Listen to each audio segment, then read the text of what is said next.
Right, we're here with local rapper Hayzee. You come introduce yourself. Yeah, hi everyone. How's it going? Big up everyone. Shout out to Sequel Studios, 7 Beats, Jack Mythos, Danny Rhymes, all the people out there pushing the hip hop in the area. Yeah, man, before this roll up, we had a good conversation, man. Hayes has travelled the world, formerly in a crew, now solo. He's performed in many places, including Croatia, Outlook Festival, and he has performed in New York. And where else did you perform in the States? That was just New York State, but it was, just New York State. I can't remember the exact town it was. I know it wasn't the city, was it another city or was it a town? Nah, it was a town. I can't remember the town name. See, in my head, I just imagine New York as like this, you know. It is. Do you know what? The way it's set out is cool, man. Like, I've been there once before as well, previously, before the music, so I kind of knew my way around there. But yeah, New York's a cool place to go. Like, the culture is pretty much everywhere there. They've got some, like a lot of the boroughs have got their own style as well. So you go to Brooklyn and you see everyone carries themselves a certain way. You go to Harlem and you see them all dressed up in nice clothes and they're bumping different types of music. But it's obviously the mecca for hip hop. So yeah, it was a cool place to go and even just interact with people on the street. Love this. Where it's come from. So do you feel like there's something that feels more hip hop than in other places? What, here?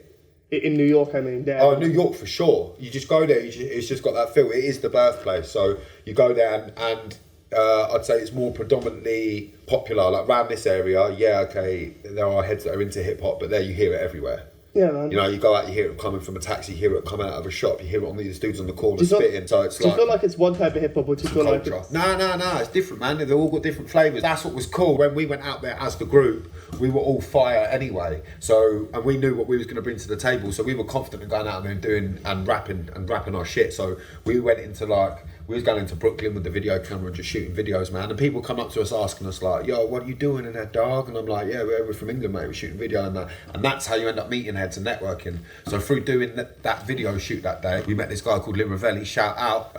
He was cool. He took us back to his studio and that. And we linked with him, spat some freestyles, listened to his beats, listened to his music. And he's a proper talented artist as well. He's got a new EP coming out, but check him out on Facebook, YouTube, all the officials, and then he took us to a club. We ended up meeting Mano there, which was cool. So then we linked with Mano as well in the club. So it was sick. We had that cool experience. Got to go and meet them. So did anyone have the surprise that there were English people rapping? They were all well accepting of us, and we went over there and they were all like, yeah, everyone was really friendly. I think they could see that we had a passion for the music as well and the culture. So it was like, you know, we was asking them questions about things, and you know, but they did put us to the test. They were like, oh well, yeah, we'll spit a freestyle then, and so you had to be on point. You know what I mean? You couldn't be coming over there lacking. Yeah, I don't think it's necessarily surprise, but one thing I do think definitely is a lot of Americans just seem completely unaware of it. It's like it's just never occurred to them that there is rap in other countries.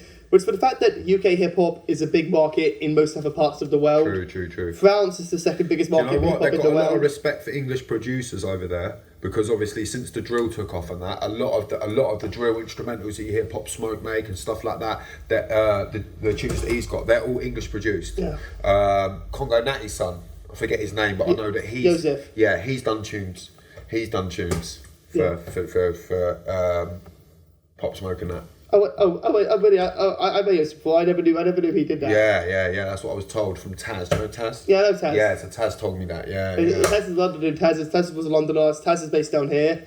But again, man, it's like think about some places. It's like there's so much demand for it, but in most of the places. But a lot of Americans seem to think there isn't such thing as international hip hop. Yeah, well, I think it's because it's come from there.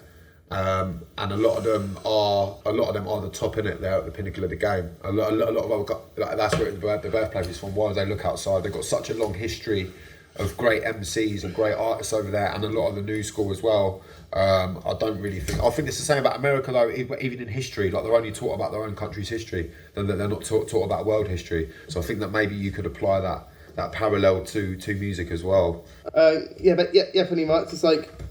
Because America was just the default for most media up until really the recent Asian explosion with Japanese, Korean media being so big. It's like for a long time, America just had the default, like American things were mainstream in most of the world, and this is not true the other way around.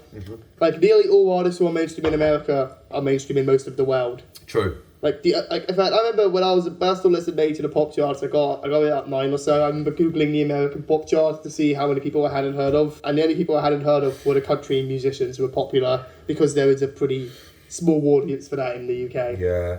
I think as well that the way that it is now in the industry, it's very vulture-like. People get preyed on, man, and a lot of people that have got talent don't get the recognition that they deserve. For instance, there's 1,000 MCs out there that can spit the hottest bars, fire bars, yeah? But when it comes to being successful in the music industry, you have to be able to turn that into a record, into a hit record, and commercialise it, get it marketed right, present yourself well. It's so multifaceted. It's not just about being a top. Yeah, marketing is good because, again, I don't think it's really paradigm of the starving artist. No, but America's very commercial anyway, isn't it though? So I'm saying that, like, talking back to what we were saying about how America's mainstream throughout the world, it's because they're so commercial and their way of life is pushed around adverts, having the top, having the best of everything, and they market everything on a commercial scale. Other countries, it's not the same as that. I don't feel in the music industry. Like Korean, you'd have to go and search that out. Here, even now, you wouldn't see a Korean grime tune come on Channel U or something. You'd have to go onto the YouTube and search it out. In America, you hear American tunes all around the world. They come up on any channel. You get a tune from America. So that's where the difference is, I think. I'm from a generation where we really thought the America was cool. But I feel like with the people younger than me even, I'm 22, so kind of like there's more of this anti-Americanism. Like, I used to think American media was cool, but now people are moving away from that more. Yeah. I think maybe that's just me. No, I think that's true. I'm not saying that on the media side of it. I just mean that the way they market their artists and push them out there, they get a lot of exposure.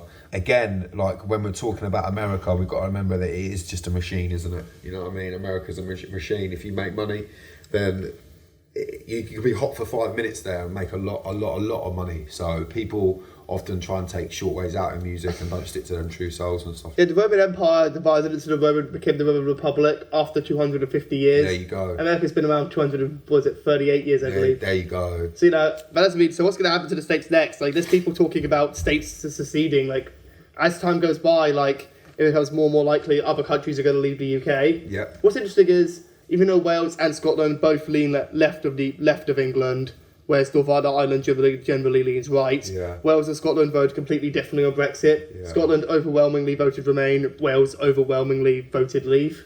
Yeah. Oh, that bullshit. It's just too much for me, like politics, man. It just drains me out. But going back to what you said about the generational gap, I think there's a thing. Like for me, when I first got into music, it was like I've got a brother that's 10 years older than me. So he was a teenager during the 90s. So he was really into hip hop. So by the time I came of age and I started getting into rap and hip hop, I had a massive library of tunes upstairs that I could listen to, and it was all the American artists. And you can hear that influence, I think, in my bars. But I'm UK. I still rep the UK. That's who I am. But I like the US style of rapping. A lot of the underground rappers or rappers that maybe ain't as commercial as some people think. Like the Sean Price, for example, he was very clever in the way that he rapped. Even though a lot of his raps were simple, they sounded complicated. So I try to emulate that a lot of the time. But Sean Price is the humour about it all. Yeah, the humour. That's it. Like taking the piss out yourself and being a bit tongue in cheek, like, and that's what I like. In some of my bars, I can be serious, but I like having that what I call lyrical exercise. It's like you can rap about anything, like drop kicking a midget out of a plane or something, and it'd be funny, yeah. It's like I'm quite a jokey person, but whenever I make music or write stories or poetry, I'm always like very serious and dark. I don't know, it's like I'm a jokey person, but that's it is kind of what I go to media for. Yeah. Like if I was at a party, I'd listen to like fun music, or like if I was really high or drunk I'd watch like an action movie or comedy. But that's just not what that's just not what I watch. It depends on the mood as well, like and on the beat. Like if I hear the beat and it makes me feel an emotion, then that's the emotion that I'll tap into. And that's the emotion that I'll go with. But I find that writing painful, hard, more serious, meaningful lyrics is a lot more time consuming. Like if I'm just having fun with it, it don't really matter too much. I can say what I want. But if I'm trying to deliver a message, then you've got to try and squeeze your message into your 16 or your 32 bars, you know what I mean? So I always want to have a message or a story. I literally never write like free-form bars. That's why it takes me a long time. I go these long splashes between these things because I'm trying to draft out a book or something. One bit of advice is, if you're used to writing freeform, what happens is you write freeform and you're freestyling and you're rapping whatever. One, it improves your vocabulary. Two, you come up with lyrics during that freestyle that you're like, wow, that sounded good, let me get that down, and then you work that off into an actual bar. And three, when it comes time to write actually about a subject, your brain is so used to thinking outside of the box where you freeform all the time that you attack that subject from so many different angles that's what makes the concept and the core of the music that you're making decent, and allows you to sound on track and on mood with a tune. So that's what I found anyway for me.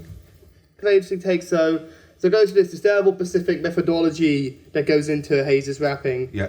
And would you say that Tom and Hayzee are the same person? No. Or would you say there's like it's a persona, man. It's a character. When I rap, it's a character that I take up, innit? It's like I've got a bit of attitude in life anyway. Like I'll say there's probably a crossover. You know what I'm saying, between Tom and Hayze. That some of my personality shines through into Hayzee, and some of Hayzee shines through into Tom. But I would say that like. Yeah, it really is a character and a persona that I take on when I rap. I'm presenting, I'm entertaining, but I also use things from my real life in my music. So that's where the crossover happens, I think. So would you say what artists represent? Would you say there are things that you say as Hayze that you don't mean as Tom, or would you say things as Hayzee you don't condone as Tom? I think when I'm saying things as Hayzee that I wouldn't say as Tom, you can tell that I've got his tongue in cheek, that it's satire, that I'm not really being serious, or that I deliver it in a way where it's entertaining, yeah, and so it softens the blow a little bit. But there are certain things I think that I say in my bars which I wouldn't say in real life to a crowd of people, and I think that's the same for Eminem as well. You can say some of his early stuff, like that stuff was meant for his fans and his listeners, but he wouldn't exactly go into a mall and just say that to a random person. Yeah, I was about to say that. Yeah. I mean, this is how it's presented. Like when Eminem does the songs about how he loves his daughter, he doesn't talk about killing people in that song. Yeah. Like, you wouldn't make a song about your son or your daughter and then also say the praise. No, that's what I'm saying. So there's a certain vibe for the certain song. Do you get what I'm saying? Would you say you make some music as Tom and some music as Hayzee? Nah, I'd say I'm always Hayzee, but I draw on Tom's life to fuel Hayzee's. I mean, all art draws off life and vice versa. It's like Star Trek uses loads of naval terms and stuff. For sure, there you go. But then now space things are named after Star Trek. Yeah, but even rappers, like a lot of rappers, you hear them and they'll talk about stuff that they've done, things that they've been through. You met Captain Janeway, didn't you? I have met Captain Janeway, yeah, from Star Trek. But are you a Star Trek fan, or did you just meet her? Now, I am a Star Trek fan, yeah, I would say. I used to like the Deep Space Nine. Yes! Yeah. That's the best one. The Deep Space Nine was the one with the Defiant and that. I like that one, man, and the shapeshifter and shit, and the Ferengi and that. I love Captain Sisko. Yeah, Captain Sisko. That was a boss one. But Janeway's one was okay. The Voyager was okay. But basically, I'll tell you the story behind it. Right, so I have seen Picard. I'll tell you the story behind this Janeway story, yeah? So basically, this is fucked. So what happened was, one day I'm chilling there with my mate and I get a phone call from my mum and she's gone, your cousin's going to New York and he wants to know if you want to go. And I'm like, what's all that about? So they live in Ireland, yeah? So I'm like, what's all that about? Well, basically, they've met this American girl and that. She's come down. She's some actress. I don't know. My mum was like, I don't know her name. And I was like, all right. But they showed her around town. She said if they ever come to New York, she can stay at her house and that. And I was like, all right, sweet. So basically, we're going to go and stay in this actress's house, yeah? So I was like, it's cool. So I ring my cousin. I'm like, who's the bird? Do you know who it was? Do you know that Alison Mack, the one that's just got done for being in that weird cult, that sex cult thing? She's in Smallville. Yeah, she one that was in Smallville. It was her, yeah? So I was like, sweet. So I actually ended up going over and staying in this bird's house in Manhattan, Lower Manhattan. That was the first time I spoke about earlier, the first time I went to New York. Yeah. And I went there, I stayed in her house and went out for food with her, and she was in a show on Broadway, acting, and Janeway was in the show. So after the show, we got to go backstage and thingy with her, and that's where I met Captain Janeway. But obviously, it's well weird now, because she got done for some weird sex trafficking, modern slavery. NXVM, yeah, Kate Mulgrew, that's it. Yeah. Mate, is it Mulgrew or Mulgrew? Mulgrew, Miss Mulgrew, yeah, Miss Mulgrew, yeah, I met her. She had issues with her character. For sure. That haircut was one. Yeah, Dakota's actor tried to get fired a bunch of times because he hated his role. Right. And he hated how his character wasn't a real Native American, it was an imaginary composite. Yeah, but to me that goes into the wider point of if something's completely made up, it's different to something that's fidging of reality. Yeah. So like the Klingons and the Vulcans are just completely made up. Native Americans are not made up. Yeah. I think it's important as an artist as well, like we were touching on earlier, saying the difference between Tom and Hayzee, it's like sometimes on them serious tracks, I'm touching on everything that's happened with me, with my children, with my exes, with my struggle in life, or whatever it's been, my parents, whatever. Sometimes I feel like when you're performing, you need to have that diverse range, you know what I'm saying? And on projects as well, you need a little bit of something for everyone. You can't just have a whole tune. Well, you can't just have a whole EP or a whole album full of just hard tunes. You want to show your versatility. Yeah. And you know, on my new EP that's coming out, it is what it is, coming out 24th of February.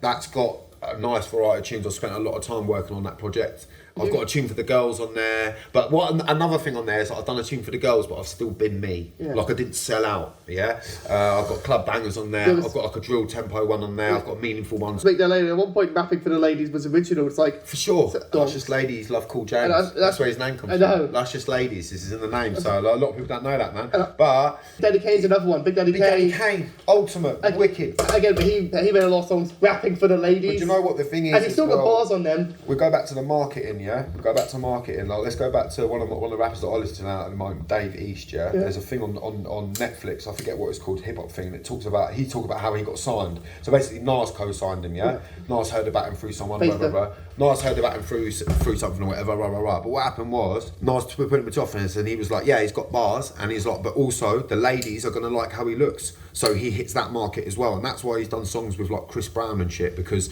you still got a demographic of fan and money and fans that will support your music. And a lot of the people that support my music recently have been girls. Girls support me a lot, man. They share my music, they message me, they comment. So do you think that's because they think you're handsome? Nah, I wouldn't say it's that. I think they appreciate they're my friends, and then they appreciate the music, and the girls normally like the bars that are deeper. So that again goes back to what I'm saying about having that versatility. You know, a lot of the men like the ones that are swagging, that are hard, and a lot of the girls like the deeper, more meaningful tracks. You're just one of the members in Canada. Yeah. Like one members. People don't realize how big they are in Canada, because they're actually what makes them in Canada. It's kind of weird to say this about other men, but like, I can't really assess whether other men are attractive, but like, you watch some of the videos where they're younger, they're clearly being marketed like that as well. Like, yeah, look at Pavel, he's taking his shirt off in every video and showing off his abs and his tattoos. Like, sex sells. Yeah, they're clearly. That's commercialism like, coming in again. I can't remember, but I definitely think that men marketed it if they had this dude showing his abs and his tattoos in the video. I think nowadays, as me, like, you wouldn't ever catch me in a rap video with my top off. Yeah. I ain't doing that. I have nothing to show. I ain't doing that. I ain't singing in the rain and all that, man. I'm not doing that. I look better with my top on. I'm not doing that, man. Yeah, I'm not doing that. No way. You're not catching me doing some Peter Andre waterfall splashes and that. It's not happening. And of course they did that. Yeah, I know they did, but I'm not doing that, bro. No. You would get brutalised. I'm sorry, like my lane of rap that I'm in, there's no way that I'm doing them types of vids. Even if someone come to me and said, look, here's a check, 100 million. Yeah, we need you to do this track and be like in a man thong or some shit. I'm sorry, bro, I'm not doing it. Yeah. I'm not doing it for the money. I started doing music for the passion, and if the money comes, the money comes. But I've had great experiences of music, and I've travelled and I've met some cool people, and that's priceless to me, really. So I'm not really bothered about the money. So has there ever been a point you could have been a full-time rapper? Do you know what? There was a one year where like I proper threw everything into it. I saved up some money and I stopped working. I was like, I'm going to take a year off, and that's when we did a lot of the travelling, and we went to New York and we had the Outlet Festival. And I really feel that like the group, if we'd have stayed on lane and COVID wouldn't have come in and stuff like that, I think that did hamper our plans. But if there wasn't beef in the camp before and the differences could be straightened out, I think like we could have maybe given it a shot. But me, I'm realistic. Like, I'm quite old now to be entering the music game, and I'm not looking to make it as a rapper. But if I can get in a studio and help someone else write a song that's got better prospects than me, or do some other work, do some local stuff in the studio with kids or whatever, some sort of projects, then I'm happy doing that. But I wouldn't say. So you're a gardener. I'm a landscape gardener, yeah, landscape gardener. But I've just actually got a new job. Well, I'm in the middle of applying for a new job in cyber security. Oh wow! Yeah. So I've been doing a little training course on that, and my sister, shout out to my sister, she's got a little links that she's hoping to help me out with. So my fingers are crossed for that role, man, because that would be a life changer. Really, the money's a big step up, and yeah, it'd be cool. I'm looking to move away with that as well. Up to York, it would be, which is past Manchester, so it's a long way away. I'm a single father as well. Got a young baby, Penelope. She's nearly a year old. Our son as well, Ryan. But unfortunately, I don't have contact with him as much as I would like through his mother's wishes, which is a shame. But it's what it is. That's why the album's there. It's what it is. That's where the name comes from. I say that a lot in my life. That's why I was like, that's what I'm calling the EP, bro. Well, that's just a company based in York. No, I think it's a Norwegian company, but they have an office in York. Speaking of Norway, because as I was talking about how UK producers get so much that, a lot of the boom bap producers for the American people, like Billy Paz, of course, they're all Finnish, Norwegian, They are Swedish. Snow Goons, them type of German, Swedish, that kind of northern area. They come from there. Yeah, they've got decent hip hop there, man. I feel like they're still tapped into the old school. I feel like they're still love, Big L, Big Pun, Premiere style productions type of tune. Going for that, but some countries have this very diverse scene. Like, are you familiar with the Australian scene? A little bit. There's an artist I know out there called Biotic. You heard of him? Yeah, that rings a bell actually. Yeah, cool. He opened up for Obi Trice and that over there before, but he's cool, man. There's a few things, but to be honest with me, I can't get past the accent on some of them, man. Some of them, I find the accent's a bit too comical for me. The other find it goofy though is some Americans feel a bit strange hearing British accents. Right? They do, yeah, they do. I can attest to that when we were rapping over there. Yeah. When he was like drop some bars, but obviously. For me, it was cool because I've got that American slice, because I'm not like that. That's where my base is from. It's like I can get away with it. They rated us over there, man. They went and took us and introduced us. A lot of the biggest British things, though, or the biggest international things, are the most international. As much as love there is for very American media, look at why anime is popular, why Korean media is popular. It's not only in where it's set, but in the writing and the characterization and the dialogue and stuff, even when it's dubbed. It's got this differentness to it that makes it different. The biggest UK rappers that happen to serve in the States tend to be either the grime people, because that's a different genre of music, or it tends to be the people who are very overtly British. Like Chester P. I love Chester P. But Chester P. can go over the street stuff and he's got these very British tone to his voice and the music he uses, and he'll talk about these very British sounding what the things. thing is as well? I think when you go to America, like, because England's so small, when we hear people from different areas or different countries, it's a big thing to us. But in America, because it's such a big country and they've got such a wide variety of accents and places where people are from, there's such a diverse amount of rap in their country. When I started rapping, it kind of it was kind of different to them, but at the same time, they're used to hearing different to themselves. Do you get what I'm saying? From South have got a lot more different twang, and then up north they're a lot different. Do you know what I'm saying? So a lot of some Americans seem to think most British people talk like the Queen. Yeah, I don't know, man. I think that's a misconception, bro. Yeah, I know, but it's like with Australian rap, I can't imagine in my head they would all sound like Steve Irwin rapping. That's what I hear though when I hear it. On some of the words, when I hear the vowels and the owls and that, I can't help it, man. I can't help. I know not all of it. I'm not dissing it. I'm like, the content's there. They're banging rappers, but just for me, my personal taste,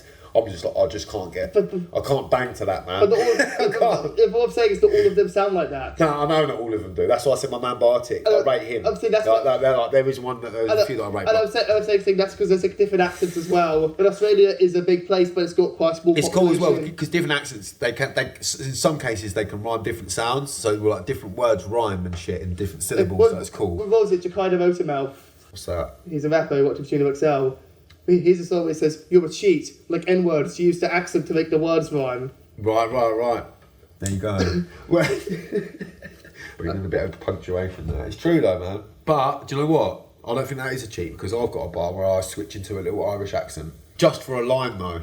And I think it would still rhyme even if it didn't have the accent, so I'd get away with it. There's a lot of Irish rappers, they'd be sounding English. They do, some of them, but some of them again are not. Like, there was one I heard the other day and he was from like fucking Northern Ireland or something. He was dope. Yeah, Marksman, they're like an old school Irish group. Have you heard of Marksman? Nah, they're from the 80s. They're one of the earliest. At the minute, I've not really been listening to a lot of other music because I've been working on my project, so I don't want to get my mind muddled and like. Listen, quick, I don't always make music or write to it or write stories after I'm inspired by other things. It's like when I start reading more, I want to write something like that.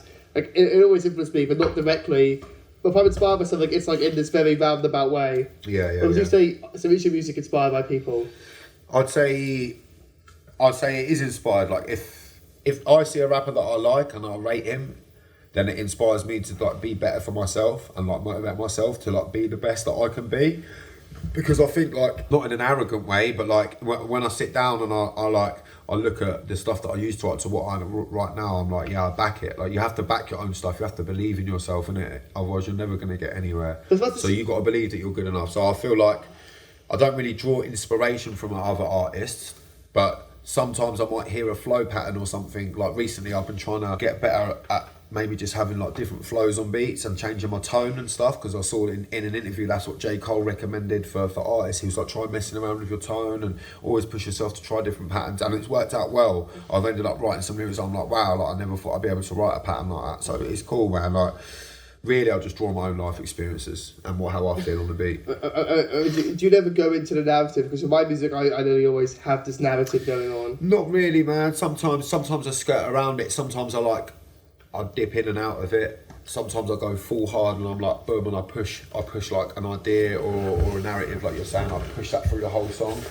That's on records. There are a few on my new EP where I've taken that line, but I feel like again it's good to have a balance. You don't want your music to just be one lane, really, or project to feel one way. It kind of goes back to there being more of a scene. So, do you think there's a good scene for rapping here in Kent? I think it's building. I think it is good. Like there are support out there, but obviously it's building. I don't want to say too much where it's being recorded and released publicly, but there's been some personal issues with people on the scene. Yeah. That's the polite way to say all of this. And I'm a neutral party in all of this. I believe the man's sitting next to me is as well. But yeah, so that's been setbacks. But it's like there's lots of rappers, there's lots of networks, and it's all a bit divided up. But it kind of shows how many people there were. Like even ignoring America, like in London, Bristol, Birmingham, Manchester, so many people want to rap. I think as well. Or like if you wanted to do like scream metal or jazz, there's going to be so many more people in those places. You know what I think it is as well? People have got a small town mentality. Like when you're from a small area like this, people look at things like competitions, and I think that was one of the reasons that I fell out with my crew as well, is that people started getting caught up in their own feelings about preferences and people's comments about who's this and who's better on this type of vibe or whatever, and it was just ridiculous. But I think really there is a good thing, but people need to come together and support each other more, and like put a like on man's video and share a man's video, because they're quick enough to like share other artists that aren't local, but you know they see it, they're like, oh yeah, I hope the music's going well and rah rah rah rah rah, but they're not. I always try to share my friends' music and stuff. Like yeah, I'm always man, like, it don't cost, it's free. Like, I like to think I love that. I think the people I know online live in other countries have heard my friends' music, including your music. Yeah, for sure. I've had them contact me, the guys from South Africa and stuff. Yeah, man. Yeah. Shout out the South African Big L. Now I'm gonna try and find it quick because I do feel like he deserves a shout out.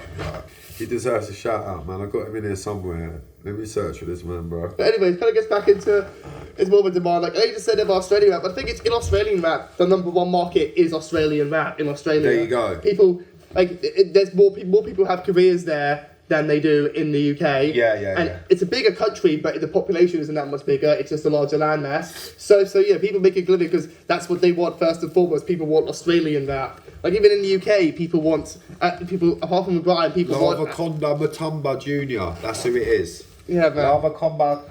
Lavaconda Matumba Jr. Big yourself up.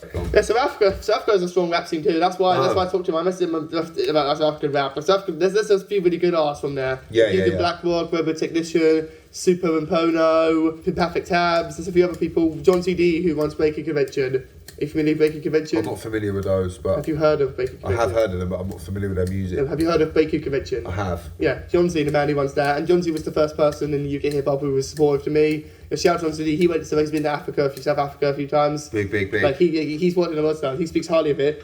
Yeah, that's a crazy thing to think about South Africa. Like the apartheid only ended in like the 90s. It was only a short while ago, man. Yeah. Stones throw, you know, yeah. And it's like the UK. There is racism in the UK, and there has been, but I don't think the UK has never had a system of racial segregation in place. No. Not to their level. Formally. Yeah, nah, not like that. At least in terms of like racism, it's just like, or for example, people have complained about shows set in ancient times having more racially diverse casts. I don't think it's applied. No, but that actually is historically accurate. Yeah. It's like there were lots of black people in ancient Rome.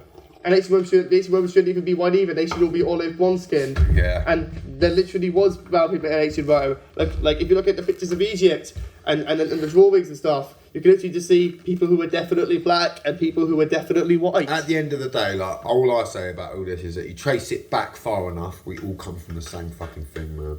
Yeah. So it's like that's how I feel. Like, well, people of culture is different, and that's great. I love that it's multi-diverse and there's great diversity and everyone's different. But at the end of the day, like I hate the fact that racism is still such a topic of segregation, because I just feel like it's just such a pointless thing to even talk or waste energy on, because we're all human beings. And when we get to the stage of if we were to discover another planet with aliens, we would suddenly those divides would drop, because now it's on a different scale, yeah? It's not just the Earth. There's another planet out there with a different alien. So now we're all together. We're all humans, yeah? So why can't we just do that now? Have you seen District 9? I have seen District 9. Because that's what happens in that. Like the aliens land in South Africa. Yeah, there you go. The aliens come down and then there you go. Wait, are you familiar with the Dangerous Visions books? No. There's an anthology series of like subversive science fiction stories. There's like I like the science fiction. There's like 4 volumes. It's his post books. They've published since the 70s, and the last one came out recently because the anthologer Holland Allison, a very respected author and anthologer, whose vocals I've sampled several times actually, because he passed on a few years ago. Anthology was released, and one of the stories in there, I forgot who specifically wrote it, is about aliens landing, and at the end it's like the black people celebrating. But what they know, because I know people who are overwhelmingly racist that love Star Trek. I don't understand how people watch things like Star Trek that are literally about, how racism is bad and are literally a socialist utopia and like that. How do people sit there and watch X-Men, which is literally a metaphor for racism? I know. Well, I think it depends how it's presented. And how the person's feeling on the day. I feel like a lot of these people that pick up on this stuff, it's as and when. Do you think something's like a textual? It's like several people have said when people in countries that aren't English majority languages and they say like the N-word or something else like that, they aren't bothered because they realise they literally do not understand what they were saying. Versus someone in the UK who was Asian or the US who was Asian saying that. For sure. Or it's like South Korean who blacked themselves up to go to hip hop shows, but it wasn't done in a racist way the way it would be in the US. Right. But, like in Sweden, they have a thing where you black yourself up, but in that case, it has nothing to do with black people, and they've been doing it since the 11th century. I think it's like, I get it, yeah? There's like a lot of oppression and a lot of shit going on in the world, and the black race is very oppressed, man. You look through history, it's bad. And as the white race, our track record ain't too good for being kind to others, but I feel like we've all just got to let them divides go. And I feel like when it comes to music is something that brings people together. So I feel like bringing them divides into music, it doesn't need to be. And I think it's so reductionist to say, and I will say, obviously, we do need to talk about how the modern world's oppression is mainly shaped by white Europeans, but let's not neglect the fact that literally all empires have committed evil. True. Or what about in China right now, the China's indigenous people, who are close to albinos and anything, are literally in concentration camps. And don't say that and not talk about white European history, but don't also say, what about this? What about the native people in Japan, the Ainu? It's a rabbit hole, that. Anyway, what's the next question? We can talk about this all day. So how do you feel about being labelled a white rapper? I don't feel racial about it. Yeah. Is that a term that gets applied to you? I'll have it. Yeah. I'll have it. I'll take it. I feel like I'm cool. I don't care either way about it. If that's what they want to call me, they can call me a white rapper if they want. No, do you care about being a British rapper? Like, do you consider British rapper a subgenre? No. I feel like I feel like it's its own beast. I feel like it's been there long enough now, so that it deserves it. I wouldn't say subgenre. I'd be like it's grown into its world now. Music is world. People that don't live in the UK that like UK rap music. Music is world. They all consider it like one thing, but like in the UK grime, UK hip hop. I think you've got to talk more about. I don't see it like UK hip hop. I do in some respects. Certain styles. Like you look at High Focus, yeah. I'd say, boom. If someone said to me playing a UK hip hop, I'd play some of their tunes. That's who I'd play. I'd play them, or I'd go back old school and do Chester P, Rodney P, Kalashnikov, one of them bods. I'd go, that's English hip hop. Then, if they want to show me English music now, look how many subgenres are of that. The grime, the urban, that's what the dancehall, the UK hip hop. UK hip hop refers to a specific subgenre to me. Not all UK rap hip hop in the UK, but what Britcore, like the early stuff, like Hijack, Gunshot, Silver Bullet. I think that stuff's really underappreciated. Yeah. For me, but I like that. That's our own history, because I feel like you can parallel that back to America. When they look back at their history, they've got similar artists that did the same for them. Yeah. You know, it's the same for them. So that's why I feel like it's its own beast. I feel like we're our own now. I feel like UK is established. So. To be like, well, why don't we break the states more? But now I feel like the difference. But now I feel like we need to just build an industry more. Where we have like the Australian scene does, or like we can make much more money in British rock music, I think, than you can in British rap music. Yeah. And basically, that's because there's so much more of an industry and there's so much more of a community. Like in Australia, in France, in South Korea, in all those countries, they love their local hip hop scene. I think hip hop's great. The reason I think hip hop's like so much is because it's so multifaceted as a genre. Yeah. It's interesting to read what people in later generations think about hip hop, but to think all the artists are divided. It's like some of the very beloved musicians of the 60s, 70s have spoken very highly for it. Like David Bowie said his last 2 albums were very influenced by hip hop. Yeah. Ryan May has shown an interest in rap music as well. For sure. See, Nick Jackass, one of has worked with hip hop artists, but Keith Richards has said that he doesn't get on with it. But like, not for everyone. Just they never. Frank Sinatra never warmed to rock music. I think back then it's different though, isn't it? If you're Frank Sinatra, why would you listen to anything other than your style of music? You can appreciate it. I think those creators like Bowie and Prince and stuff like that, they would dabble because they're proper musicians. But I think as rappers or in a certain style of music, if you're in rock, like say you're drumming in a band, you're not going to start listening to crazy stuff. You know what I mean? When Prince died, people found huge vaults of unreleased Prince music. Yeah. I guess Prince was super stringent on who he collaborated with. Actually, you know Tom Waits? No. You don't know who Tom Waits is? 70s experimental rock folk artist. I know. He collabed with that. He's on one of the Atmosphere songs, but he didn't send back vocals. He sent back beatboxing. Oh really? Yeah, that's what. And he called the song up and said, "Yeah, my son got me into hip hop. Yeah, I really like you. I really like Nas, Wu-Tang, Chameleonaire." Really? Yeah, the Chameleonaire Money Daddy. He owns loads of stock in like video game websites. He's one of the richest rappers for investments. Yeah. Are you familiar with Vanilla Ice's real estate career? Really? Vanilla Ice is one of the United States' biggest real estate moguls. Really? Because even while his rap career was going on, he was just moving his money really well behind the scenes, putting it all into property. Right. And basically, that's what it's all about. When his rap career fell apart, it didn't even affect his money. No. I think if I made a load of money, that's what I would just look to do and reinvest it in stuff. And when the music finishes, just so you've got something that's decent. It's like Nas puts his daughter's name on his album credits, so she gets a payment from it. Yeah. Okay, that's a recurring payment, isn't it? Because even if she messes up the money, PRS, money. She gets a PRS, yeah. Money, she gets another one back. Yeah. Okay, so you think of rappers who made you want to be a rapper? I don't think that there was any particularly that made me want to be one, but there were many that I rated highly that I appreciated what they were doing. So I feel like I always wanted to be one myself. I don't feel like they made me want to be one. I don't know, it's hard to say. Do you have a certain bias towards the people you grew up with? Like, you feel like you'll always have favourite rappers? Like, there's some people who are from the 80s generation, they're still going to be like, Rakim, Big Daddy Kane. I feel like them people, you have to give them their respect. They've cemented their place in the history and that. But I feel like you're like, just like food, your taste changed over time. Like a lot of tunes that I thought that were great back in the day, and they still are. I put them on tonight, I think banger. But back in the day, that was like the best tune in the world to me, and now it's not like that. So there's taste change. There's some things that age well, some there's only that comedy doesn't age well. Like comedy movies tend to not age well. Yeah. Not just about things being seen as offensive or seen as funny, or like things go back in style.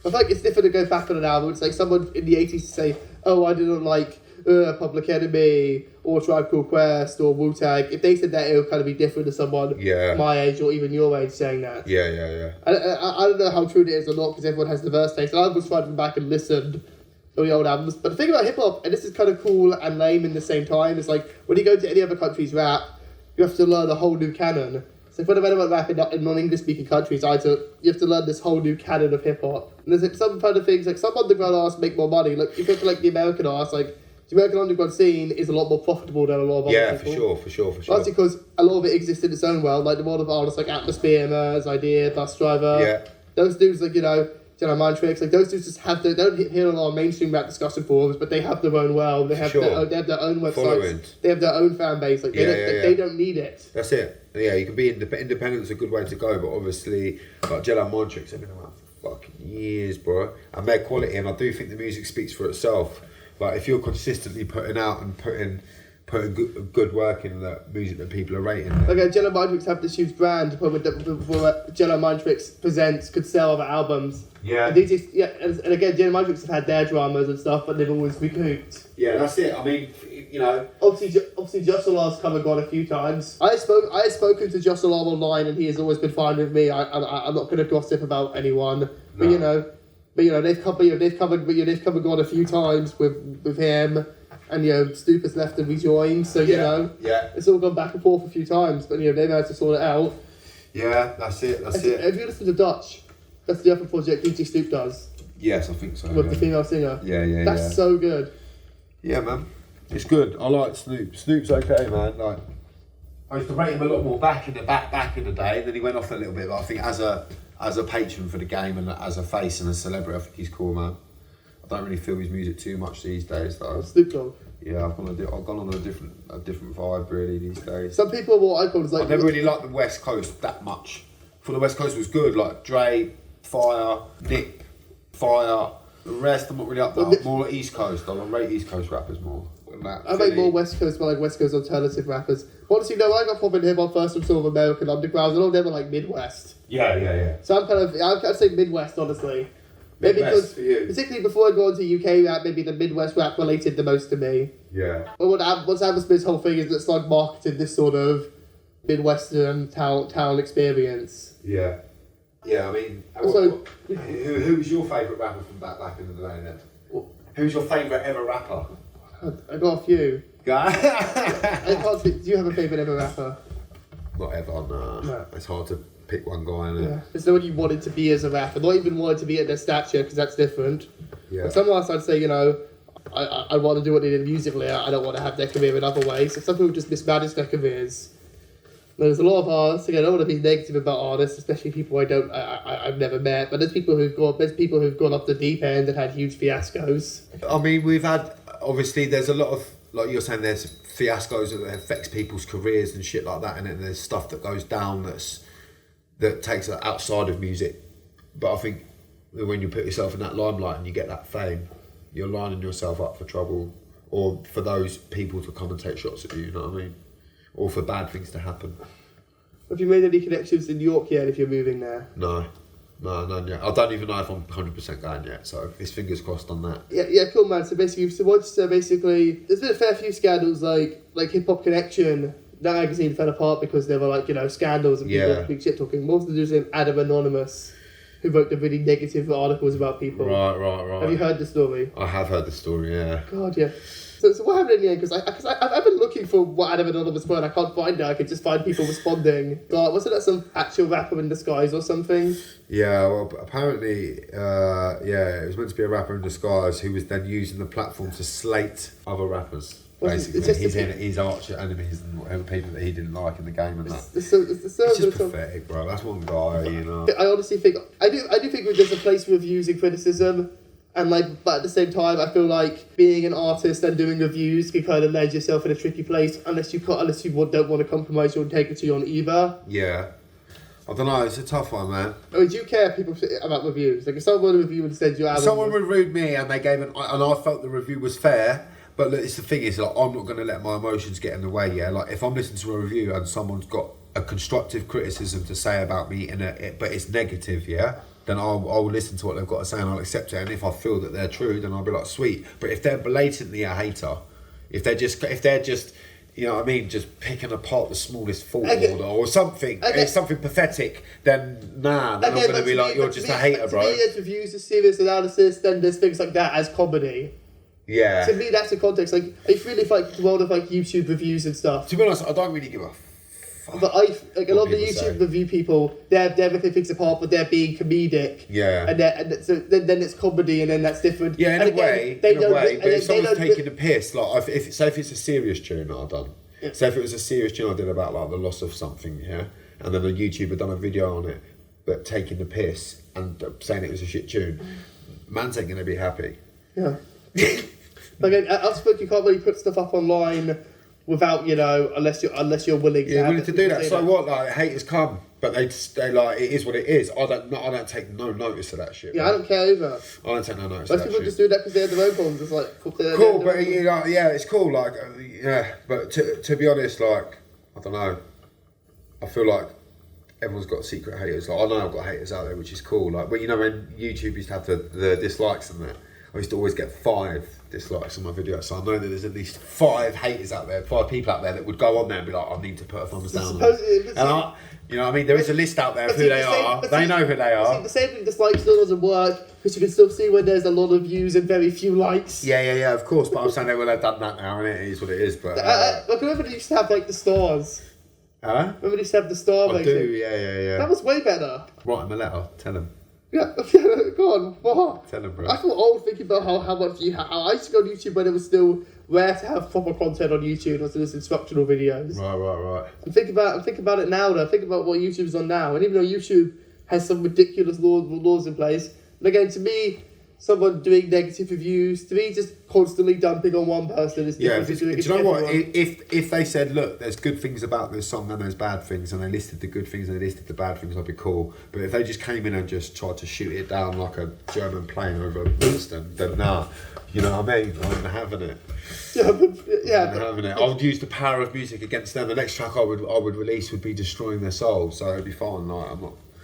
It's fine, mate. I'll just, yeah. I guess you can't really be responding. Sometimes responding Sometimes, to yeah, but sometimes, you know what? Okay, like, the last thing you want is to get into a war of words with a rapper, as any type of person, as a reviewer, as even just an argument, because man's prepared to just go off the top. So it's like, I mean, do you read reviews for other people's stuff? yeah, no. Do you know what? I would if they asked me to do it, but I don't go on there and write fucking shit about it. I'll just go like if it's fire or not. Do you read them? Yeah, no, I don't. I make my own mind up on projects, man. If I want to listen to an album, I'll listen for an album, and then I'll talk about it. I'll read it with people, though, projects and stuff. Yeah, me too. Like about the sonics and how it sounds compared to other things that I've done, about the features on the album. Yeah. I don't read the reviews to force myself to have their opinions, but I do enjoy reading opinion reviews of other people's stuff, and I enjoy getting the analysis. Yeah, that's cool. That's up to you. But for me as an artist, I think no. I think I just feel how I feel about it. So I don't want to cloud my mind with someone else's opinion. But with me, just analysis stuff is different as well. There's nothing that they're going to analyse that I'm not going to pick up anyway. I don't feel. I feel like if I listen to a tune and the snares were whack, then I don't need an article to tell me that the snares were whack.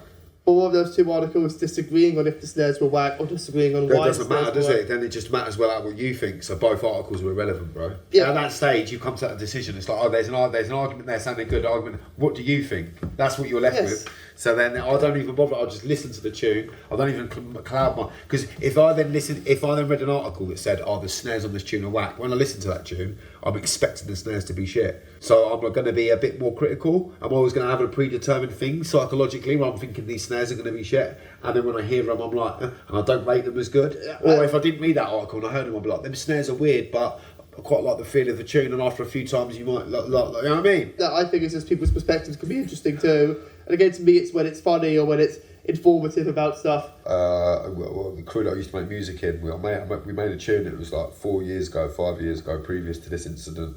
We were listening back to the catalogue and played the lyric. And we played this tune hundreds of times, yeah. And there's a certain lyric, I can't remember the lyric. I don't know what it was, but it was quite a conceptual one. It was quite like a metaphor-y, double entendre. It was like a technical bar, yeah. And we played it. And the guy that I'd made the tune with, we listened to this tune 100 times, went, I've only just realised what that bar means. Like, he's only just dropped in his head. And he's listened to it hundreds of times, geez. So I'm like, so when I hear that, I feel like, if he's making that tune and he's an artist and he's not caught that bar, a lot of people, that's going to go over their heads, mate. They're not going to catch that. So that's when you have to be like, okay, I can't release that as a commercial track because it's just going to, you know what I mean? What I've started doing, is just to say something obvious and something more esoteric. So if I want to say a superhero, I'd say something most people have heard of and then a more obscure one. Yeah. Or then if it's a historical thing, I could be like Henry VIII, Averroes, medieval Islam. Because most people know what one is, and then you can just kind of guess what the other one is. Do you know what I mean? Yeah. So you use that first one to inform them of what it is, and then you drop in that other one. You're like, oh, I can make that. You're helping them make that connection as to what it possibly could be. I guess it's the bonus of course. Maybe it makes it less accessible to some people, but the people who are into it are then more into it. Yeah. So the audience for like scream metal is pretty small compared to some other genres, but most people who are into that, they're super into that. Yeah. And they buy the albums, they go to the shows. Think about how much money people spend to play in the bands when they're not going to get any money from it. Yeah, it's fucked, isn't it, man? I mean, I love performing. Performing's brilliant. There's no better feeling than that. But getting paid for it is even better, bro. Getting paid for it is even better. So why are so many people content to perform for free even after they should be? I feel like a lot of people just do it for the passion, and I feel like it's hard to get money. It's hard to approach that sometimes with things. And but the rest of the time, it's like nearly all writing publications. I've been working through stories lately. I'm looking to move into that more as well. And this isn't the main reason I'm doing it. But it seems like it's a lot more things and more places are going to pay for your short story than they're going to pay for your song. Yeah. And that goes across genres. Like a lot more places are going to pay you for your soundtrack than they are for your album. Yeah. So this shows how So why are people so much more willing to pay for it? And bear in mind, you can read books digitally. The same way you can get music digitally. Why are so many more people willing to buy physical books? Because I feel like they own it. They own that book. That book is theirs then, yeah? Yeah. But then to buy a song, you can go on YouTube now. I can play any song off any album that's out if I wanted to. I'll go on YouTube and find it. So why would you spend money on something that you can get for free? So that's where it comes into performing. A lot of artists only earn money when they tour, bruv. Unless you're independent team running it, yeah, then you're going to earn some money off your sales. But have you seen the breakdown of how much money you get per play? Hundreds of plays on shit, it's shit, yeah? So you need to be hitting massive numbers. So that's why only certain people are making money. And people want to perform locally because they want people to support them. And they're hoping that people just like their music enough to support them and maybe off their own backs put their hand in their pocket. But I've had things before where we've done shows for free and I wish we'd have just charged £2 on the door. £3, because even if you get 200 people turn up, you've got 300 quid there and you can shout out between the artists and everyone gets a little bit of money to reinvest into new equipment or into art for that album or something like that. I'm more about like, let's do it fair, appreciate it. I feel like I'm at a stage now where I'm good enough where I've got a rap for free. Do you think a pay-as-you-feel model could work? Or a entry-free with tips if you can? Do you think that could work? Yeah. I think that should be promoted like that, man. Or even if the promoter's putting on a night, yeah, and he's going to charge £10 on the door, £3 out of every 10 he should put to the side for the artists. Yeah, and then at the end of the night, go, right, this is what we earn. We've kept 7 to pay everyone for the thingy, but we've put £3 a night for the artists. This is what it was. It doesn't matter if it's 100 or if it's 500, but here's the split, and you just split it through everyone, yeah? And that's it, it's cool. That's how it should be, man. It should be a bit more thingy. But what happens is, people get greedy, bro. People get greedy, as always. So you have to watch yourself as not to get manipulated and earn other people money for nothing. Because as well, if you can pull people in venues will earn off the drink. So you need to be like, I want some money off the doors. But I feel ripped off by drinks and venues though a lot of the time. But as well, like there's things like Bandcamp where you could go on there and you could donate money for music. Yeah. A lot of people don't. People just be like, I'll have that for free. So I'm going to be on Bandcamp. I'm gonna start up a Bandcamp. We've got a lot of socials in the work now. We've got a team working on that. Is it going to be on streaming sites? Yeah. It's going to be on stream on all major platforms. When you figure out what to do, it's actually quite easy and cheap to get on streaming sites. Yeah, it's not hard. You don't get a lot of money back, but again, that's how most people distribute it. Another thing is merchandise. And I'm being hypocritical, I don't have any of that stuff, but I'm kind of launching my return now. Yeah. But hopefully by the time this drops, I'll have some merch. The thing is with merch, any merch that I've had before, like when we was in the group and that, it come through, it was alright, but the quality weren't there. Like if I'm going to do merch, I want my shit to be top. It's how you procure that. They're thinking about getting atmosphere, Vibe says, how much merchandise they have in the label, how big their tours are. Yeah. Or like, let's say Cloud Posse, Psychopathic Records, like they are actively disliked by a lot of the traditional hip-hop audiences. And they don't have any sort of music critic perspective either, but they're worth millions. Yeah. And I don't understand, but to Juggalo Horrorcore scene, that's quite small, but that's worth a lot more money. But I think that's all to do with their marketing. That's all to do with their marketing and how they're presented. Yeah. You know what I mean? Well, again, to me, horrorcore is different to gangster rap because it goes different when it's overtly fictional. So what's up with battle rapping? Have you been on battle rapping? Battle rapping, yeah, I like battles. Yeah, I like watching battles. I was not good when I tried that, honestly. Nah. It's just too flustering to give input on the spot. I saw your video. I've seen your video. Yeah. Online, yeah. I thought you did alright though. It was okay. It was just nerve wracking. I know. So if someone actually pissed me off, I could probably get down and drop a really brutal thing. Yeah. But I find it hard to get angry at someone I don't care about. You just got to be a little bit prepared. As soon as you know who you're facing, you just got to pick him apart as little fault. It's like a caricature. You know? I guess it's one of those things where it's harder to learn anyone because the learn anyone, the less stuff there is to pick apart. Yeah. I mean, I can kind of take it, but it's like I could never imagine being a boxer or an MMA fighter and taking physical pain. But I don't think I'm great at it, but I would theoretically go in a battle again and take being insulted. It's just insults. Because again, they try to keep people away when he actually has. I think you're just doing it for a laugh, and sort of tongue in cheek. You've got to realise when you go into a battle, the other person is there to battle you, so they're going to say whatever they can. It's no holds barred, bro. Some battle things have some rules. Yeah, I know, but most of them, bro. I wouldn't want. Anyone can say whatever they want to me as long as I can say whatever I want back. That's how I feel about it. Yeah. I will go harder than you. I think some of us kind of can take a line at one thing. Okay, like Eminem gets protective of his daughter, but then has also literally made songs where he's insulted other people. There you go. So that's what I'm saying. It's like if you can say it about someone else, you've got to prepare to take it back, man. And that's it. But then I'll let anyone say whatever they want to me as long as I can say whatever I want back. But then if people are saying what your kids, would you think that would cross the line? They can say what they want about my kids, but I know that it's in a context where they're doing it to try and they don't really mean that. They're just saying it to try and be as harsh as they can. And that just goes back into context around everything That's else. fine, mate. I'll just flip it back on them. Whatever they said about my kids, I'd flip it back on them in some weird way. Yeah. In some technical way. So Again, this just goes back into the context because it's not what people believe, is it? But again, there's the line where like there are cases where like people who are into the horrorcore juggalo scene have actually like committed crimes or even killed people. Yeah. But that's not the majority of people, because most people watch that kind of content even when they're fairly young and they don't go do anything like that. I think it feeds into each other. Yeah. And there wouldn't be gangster rap if people weren't gangsters. Apart from music, what else are you doing? game quite a bit. Enjoy gaming and stuff, and obviously parenting. A lot of my time's taken out of my daughter. So yeah, apart from that, I watch a bit of film. But between music, games, my daughter, and everything else I've got going on with work and stuff like that, it's my time's taken up. Oh, what are you watching right now? I'm watching The Witcher. I was watching The Witcher season, which was pretty cool. My dad met Henry Cavill. Yeah. I think before lockdown, my dad was working in a pub and Henry Cavill came in filming and he actually Wow. spoke to him. That's basically Superman walks into the pub. That's That's The cool. thing is, even though people had issues with some of the stuff Henry Cavill's in, he was right, actually Henry. a big fan of the source material. Like, out of all the Superman actors, I think he's the only one who actually was a fan of Superman in the Yeah, I comics. think Henry Cavill's an absolute boy. I highly rate him. Like, he's leading the reboot for Highlander, Nice. and because he's actually a fan of the original movie. Nice. Okay, that's a movie where like the first movie is very respected and the second one is considered a massive downhill. Yeah. Obviously, I'm not saying reviews are gold and people can't have positive I opinions watched of that it. Highlander, the original one, at Christmas, and it's dated. It's aged badly, but it's still a great film. It's not great, but it's very 80s. Yeah, very. I don't really want them to reboot it. I'd rather them do a new story. I mean, because again, nothing other than the original was very respected by anyone. Yeah. You're Babylon 5? Were you into Babylon 5? Yeah. They're doing a reboot of that now. Cool. But I think the space, some of the sci-fi stuff that I've seen, The Expanse and stuff. Oh like yeah, that. that's amazing. Brilliant. Me and my mum are watching now all the time. That's Yeah, good. great. The last season just came out recently. Yeah. I don't know if you've seen it. I have not seen the last one. No. Oh god, no, I'm going to watch it soon. We need to talk about it. I watched it for June. You seen the new June film? No, I meant to. Brilliant film. Have you read the June book? I've not read the book. No, it's too I big. tried to. It's so long. And do you know what? It's fucking weird the way it's written, isn't it? It's just a strange way. Wait, Actually. Like, you can read. Apparently, you can go back. Apparently, once you've read it, you can read it through again, and it's like different. I was like, what the fuck? What would you pick?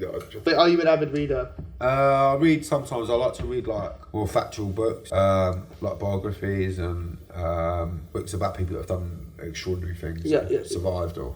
OC has a thing where it says he can tell when a rapper was well read by their vocabulary. Yeah, for sure. But some people aren't, like A$AP Rock. Like, he says that he never reads anything, or very rarely reads anything. People have this impression, and he gets his vocabulary from all the video games he plays, and all the films and TV he watches. Right, yeah. I think it's important to try and push your vocabulary, because the more words that you can use to describe something, the more rhymes and schemes you can have. But yeah, creative for people who can rap in multiple languages. How many words can you do? Amazing. Yeah. Yeah, it's cool. Okay, so we don't have much to talk about. So your album's coming out in February? EP's coming out the 24th of February, man. Working with Sequel Studios, big up Christian. 7. Who's the production on there? 7, it's Christian. So all produced by him? All produced by him, me and him in the studios, all in camp. Any features? At the moment, I'm not going to speak on the features just yet. I want to keep them a surprise, but there's definitely one. There may be 2 on there, but we're just finalising. Cool, man. So with COVID locking down, are you going to move on to any more performances? For sure, man. Yeah, if there's some local bits, I'll definitely be up for doing them. But yeah, really, I'm just focusing on getting this project out and just seeing what we can do, working towards the good weather about performances and stuff. But we've got a few things planned. Anyway, we're gonna do an outside kind of like cypher thing on the pier with live mics and shit. That sounds cool. So doing the films and stuff you watch, does that influence you? I think it might give me ideas or like legendary characters. I might use them as like akin to something. But yeah, I'd say so. I don't make a song about things. No, but it like you draw from it. You draw from everything in your life. Have you seen Brazil? Have you seen Brazil? No. With the guys in the dictatorship and he dreams he could fly. No, I've not seen that. You heard of it? No. Terry Gilliam. No. Who used to be in Monty Python. No, I've not seen it. No, okay, cool. So basically, if you became a full-time artist, how would your life change if there was some big drop suddenly? Oh, I would love it, man. Just for me, being able to like know that I can focus on my music every day as a job would just be so uplifting. It'd be great. I feel like I wasn't trapped anymore, and to be able to obviously have the luxuries that come with that lifestyle would be great, and to know that it would be cool for my daughter to have everything she needs and stuff like that. That would be great. But I think it would just I'll probably feel a bit freer than I do at the moment. Out of the people you know, do you know anyone who's a full-time rapper? No, I don't know. Well, yeah, actually I do. That Libravelli that I told you about, that guy that we met, he's now full-time. He's on a new Jim Jones album. He's got a new album himself coming out, and he's full-time. That's what he does, so. Yeah, I mean, most people I know who are technically full-time musicians are working behind the scenes. Yeah, no, he just does that, but it's involved with the music though. He's got his own studio and shit, so I think he like leases it out and shit. Yes, He's in the game. Yeah, so it's like Blade, the UK rapper Blade. Yeah, for sure. He does the CD distribution stuff for everyone. Like Farmer G does a lot of youth outreach stuff. There you go. That's what I mean. So it's all about finding. Obviously, Farmer G just like this. He's produced for a lot of international people who aren't even necessarily aware of Task Force. Yeah. Yeah. Also, again, there's places, or some countries, you know, they don't speak English, but that's got over, and sometimes it's the turntablism and the beat making, or it's the graffiti and the b-boy, because that kind of maybe transcends more if you don't know the language. Yeah. Like actually DJ Crush. Yeah. Because one of the earliest pioneers of hip hop in Japan, who worked with a lot of American artists, a few British people too.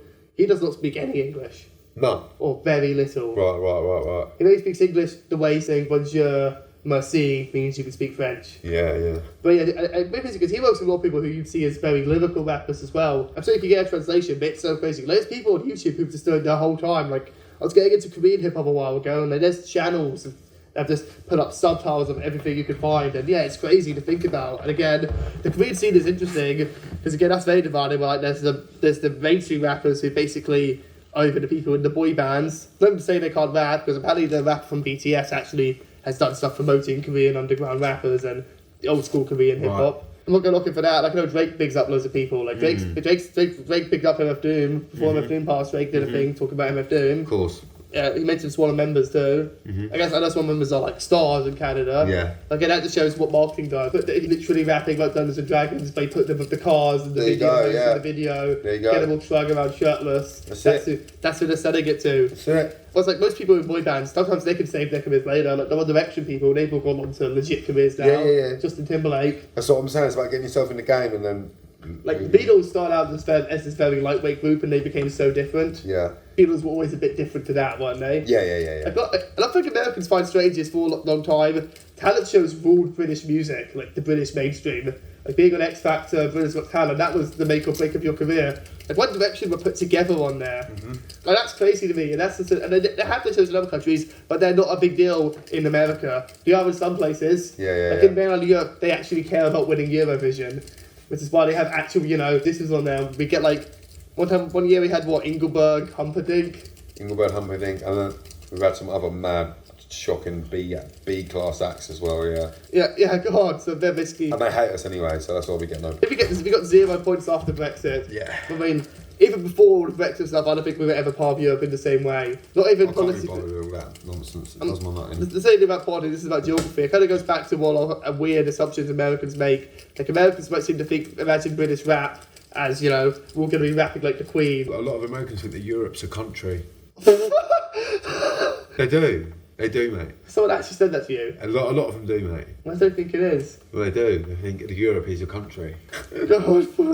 Yeah, mate. I saw a poll online, and this guy did an experiment, and he was in some town. I can't remember. It was like Virginia or somewhere. He went around and he was like, "Can you tell me what Europe is?" And they were like, "Oh, it's a country. It's a country." 70% of people said it. They just got the wrong word. That's still hilarious to me. It's true, though, mate. It's like a lot of my American sci-fi friends don't realise that Doctor Who is a kids' show. Yeah, it is. It's weird, though, isn't it, Doctor Who? I mean, how do you not realise that? It's freaky, though, mate. I'm not a fan of Doctor Who, but again, it's got the legacy. Yeah. And to me, the legacy is different to me whether I like or dislike something. Like, obviously, there's sometimes things like, let's say, Africa Bambaataa, where he was a pedo, but obviously that's a very extreme situation. Yeah. Obviously, then there's people defending him and stuff, and that's more nuanced to me. You can't defend that shit, man. Yeah. And that's sort of how we talk about him when we discuss music, and again, no one knew for so long. Yeah. I mean, a few people have been outed for stuff. I'm not going to comment on this stuff because I'm not involved in this stuff, but there's a few people. Like one American artist I was a big fan of. I ain't listening to them anymore because I know straight up that they are a woman beater, and that just puts an ugly shade over them. Like, or artists' personal views, Yeah. I mean, would you not listen to a musician or watch someone's films because of their personal views? Nah. They're entitled to their own personal views, unless they were well extreme and they were pushing their views out to hurt people and promoting hate. Then yeah, you know what I mean. Tommy Robinson or something like that, I'll be like, mug. You know what I mean? I'm not interested. But if someone has got their own views on something but they keep it to themselves and they're not trying to hurt anyone, then it's up to them. I'm a big feeler of supporter of freedom of speech and being able to be able to feel a certain way about something, even if other people don't agree with it. It's all about context, isn't it? Like saying something that you believe and saying something that's a character is different. I just feel like trying to enforce anything onto another human being is wrong. Like you can discuss your ideas, but they always have the right to just ignore everything the fuck you said and believe what they want to believe. Yeah, so. and then there's freedom of speech, and then there's incitement. Yeah. So in conclusion, do you have anything else you want to say? So what's your project called again? It is what it is. Coming out 24th of February. produced by Seven. Yeah. When can we expect some releases from it? So we're going to drop a single, I'd say probably 2 weeks before that, so early February, probably in a couple of weeks, going to drop a little single off the album. Then we're going to drop a nice little video clip and promotion, and then it will be dropping the EP. And then I've got another single release, like a club banger that I've done, that I've not put on the EP, that I'm going to release just after. Yeah? Yeah. So who do you consider your top favourite rappers to be? What, of all time? Of all time, or How many have I got? I'll pick 5, shall I? If you want. Right, I can do a mixture of old school and new. So I'm going to go Biggie, I'm going to go Sean Price, I'm going to go Dave East, I'm going to go Jadakiss, and I'm going to go Big Pun. So those are your influences, or do you think it's different? No, I just rate them as artists. I just rate them. I think they've longevity in the game. I think Jadakiss, the recent verses thing, he obviously killed that, but I think for a long time he's been underrated. Him and the Locks. I think Dave East, the way he comes in, I like all of his tunes. Some of his projects are amazing. Sean Price is just a legend. Boot Camp Click, obviously. Buckshot's fire as well. Biggie, he's just flow, he's just an originator, and Big Pun as well. I think he's underrated as a legend, so that's who I've picked. There are others that I could chop and change and throw in there, but yeah. Who else do I rate? I rate Locksmith a lot highly. He's fire. What UK artists? Millies as well. UK artists. I like Millions. I like Unknown T. I like Abracadabra. I like Rodney P. I like Chester P. I like Wordsmith. I like Kalashnikov. I like Pot of Paper. There's loads. Benny Banks. Very diverse set of interests. I know you asked there'll be your dream collaborations. I'd like to do a tune with DJ Premier. Have him produce a track just specifically for me, but to cool. collab with an artist. I'd say I'd like to. I would probably pick Dave East as well, and I would just love to do a track with him. I'd probably pick. Can I pick anyone from history? Yeah. Oh shit, man! Probably like a Bob Marley thing, someone sick like that, or a David Bowie, someone that's dead that can't make music no more. It's like producers move between worlds a lot more than rappers. Yeah. It's like for me, that's us produce the rapper. 2 Chainz and people like that on his last album too. Yeah. He produces for 4 Hours, Korean artists. Japanese Premier's fire. He's who I first rated back in Gangstar. It was him and Guru. Had a decade of Gangstar. It was like their 10 years, all their hits over 10 years, and that was the fire shit, man. I remember back in the day. Have you heard the Jazzmatazz albums? I have, yeah. I've heard all of it. Go watch with Solar, he watched with all the French people too. Yeah. A few people who've really pushed for working with UK or pushing with Aussie rappers and stuff. Yeah, some people really go international. Like some people get their biggest sales. It is now. Would you say you're influenced or inspired by artists, musicians other than hip hop as well? Yeah. Like the classic, the legends and the people that bring the shit. Like, but I'll rate Bowie. I think Bowie's obviously a legend. Prince, I thought was great musically. A lot of the old school stuff, like my mum. A lot of 70s stuff like OJs and stuff like that as well. I like a lot of that music. So is there any music you'd really avoid? Just some mad, happy, hardcore tech shit, some donk or something. See you later. Yeah, I'm not in that. Yeah, well, that's like the music for when you're on it. Yeah. So, do you see you've had any high points and low points as Hayzee? Yeah, for sure. I think travelling and having all the experiences, meeting with people, that's a high point. Low point for me would probably be the way that some, like my old crew fell apart, really, and how people just decided to take their stances and that. I'm disappointed as friends. But I've grown from that, and I'm a lot more positive about what I'm doing now. And all the music I'm making is mine, and it's my fire. So I'm feeling good. Because you don't produce, do you? I do make some beats. I have started recently. Are you going to be a solo artist mainly from now on? Yeah. That'll be the future of Hayzee, solo artist. Yeah, solo. But I will work with other people. But obviously, we'll have to work together at some point. We got a few people lined up. Yeah. Yeah, Echo. So, is there anything else you want to say? No, that's it. Not really. Just to everyone out there, stay safe, stay well. And thanks for tuning in. And cop that album. Go onto the Facebook, search Hayzee, like the page. Message me, HAYZEE. Yeah. Peace.